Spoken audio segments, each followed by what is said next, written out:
So it's actually been quite a while since my last update, and yeah, I moved my living accommodations. So yeah, I'm in kind of a smaller place now, but I kind of like the location a little bit better.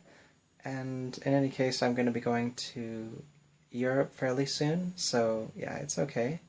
I feel really bad for my dogs though because like in the last place they could walk around and run around and like they just had more roaming space and here they don't have as much. So I'm really concerned that they're not going to be as happy here or that they're not as happy here, and that was really hard for me to deal with. I kind of realized just how much I really care about them because yeah, I mean, like when I first came over here, maybe it was just the stress of moving or something in general, but yeah, I spent a lot of time just kind of like crying and just being upset about, you know, just sort of the uncertainty of how my dogs are going to like this place. And, when I'm in uh, visiting my boyfriend or living with my boyfriend, um, like how my dogs are going to do. And like I know that they're dogs and they get along fine with like my ex-girlfriend and her sister and so it should be okay, but I don't know, I just feel like they're kind of like my kids. Like I have this feeling that I have to like protect them and take care of them and I want them to be happy, and so obviously I'm concerned about it. And that brings me a little bit of stress, I guess. Quite a lot of stress, maybe even. But yeah. Anyhow, that's my situation with my dogs. Uh, I have a really weird sleeping time right now. Like I got up like I've been getting up like in the mornings recently, which is something I don't do. And for like the past couple of weeks, I was waking up at uh, like 6 in the evening or 7 in the evening, sometimes even 8 or 9 in the evening, and going to sleep at anywhere between 9 a.m. to 2 p.m. So going to sleep at 2 p.m. I mean that's pretty ridiculous, right? Anyway, so on Saturday evening, I just didn't sleep at all, and obviously that's probably kind of bad for you. Uh, but anyway, so then I just like had this huge block of sleep, and then now I'm kind of on a somewhat normal sleeping schedule. So yeah, anyway, we'll see how that goes. But that's kind of why I haven't made an update, and like even this update, I'm just yeah. I mean, I don't want to make an update where I'm just whining for the entire thing. Although I guess it's maybe a little bit too late for that. um, yeah. Anyway, I feel like my voice has actually got worse somehow than it used to be. I don't really understand how that happened. Anyway, I'm sort of redoubling efforts on practicing and really, really um, trying to get some kind of change in my voice. I'm really anxious about that because, like,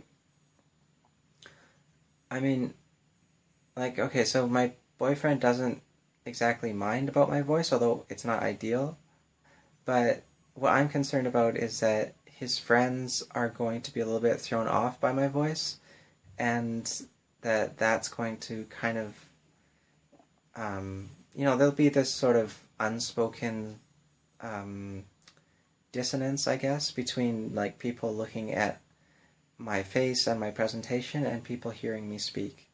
And so it's not so much about passing, it's like his friends and everybody, they all know that I'm trans, but it's just like, yeah, it's weird. I mean, it's just weird to have a female presentation and a male sounding voice. So I really don't like it, and I'm doing the best that I can to try and change it. So yeah, voice is just stressing me out so much, And yeah, if there's one thing that I need to say, I probably said this before. I'm sure I've said it before actually on video.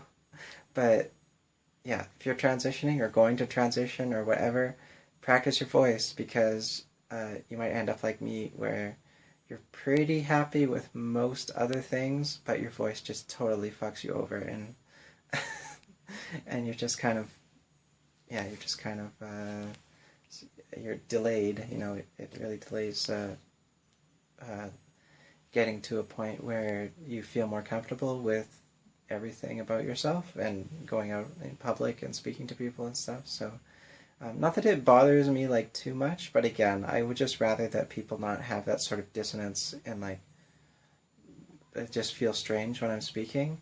Like, I went and I saw the Super Bowl game, which by the way, the last like minute or whatever of it was the most ridiculous thing I've ever seen. But anyhow, that notwithstanding, while I was there, like I was just talking with my friends, and sometimes like when a big play would happen or something, I would like be excited and I would shout or like everybody else.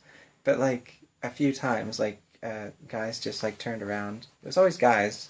They would always turn around and like just look at me, like just give me the eye. I don't know. I mean, like, I guess it just made them feel really uncomfortable because they thought that there was this girl standing right there, and then they're like, what? I mean, not that I'm not, yeah, I mean, they just didn't think I was trans. I mean, maybe uh, they probably could have known if they had, like, spent some time really examining me or whatever, but at a glance, I think they just thought that um, I was, like, a cis girl and not a ladyboy. And yeah, so like after cheering and stuff, then they were just looking at me like, what? Yeah. Not that I don't like them. They didn't say anything rude or anything, but it was just weird, and I would rather not. I would not be on rather not be on the receiving end of strange looks disproportionately than other people are. So, I mean, anyway, yeah, boys, it's important and stuff. Okay, hope everybody is doing well and stuff, and have a great day. Bye.